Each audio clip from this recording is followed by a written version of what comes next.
So I've been offline for a hot minute and I haven't produced content in quite a while. And I wanted to have a serious conversation with everybody in the room who is of African descent or is African, who is my shade and darker. And I know some of us are even lighter. So anybody from Africa or African descent.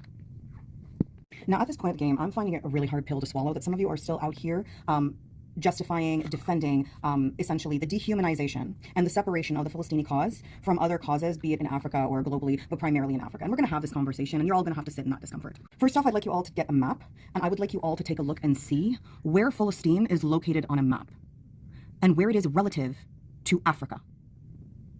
First and foremost, now that we've made that incredibly uncomfortable geographical realization, okay, to say the Philistines come here and get to be treated as they are white. Listen, as a Northeast African, I get told all the time that I'm treated white. And as someone once said in my comments who's from the same neck of the woods as I am, they once said, are the people treating us as white in the room? Because we've yet to see them. We've yet to meet them. So who are you saying treats us as white? Unless if you mean that those of you who think that you're more oppressed exclusively due to the pigment of your skin, that somehow, being darker than us, that somehow this in your mind makes you think that unmelanated people treat us like unmelanated people. So you treat us with the disdain that you have for unmelanated people. That's the only people treating us like white people. It's you who chooses to use anything to play the oppression Olympics at this point, which, by the way, is a product of unmelanated supremacy. Seems counterproductive. I suggest that until you learn the full context of the story of every one of these nations, that you refrain from speaking, because you're embarrassing yourself.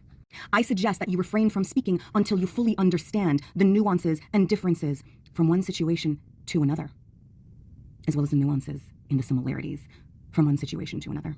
Because while you may think you're doing a holier-than-thou situation, cause, speech, I don't know what you want to call them, you're embarrassing yourself. And you're continuing the unmelanated narrative that puts an entire continent as a monolith and a basket. And you're playing into the lie of borders created by colonizers. Sit in that discomfort or don't.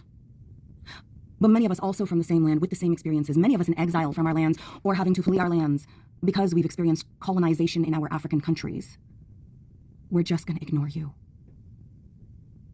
Not because we think like unmelanated people, but because we realize that your narrative carries unmelanated supremacy, whether you're comfortable enough to admit it or not. So sit in that discomfort or don't. That's a you problem.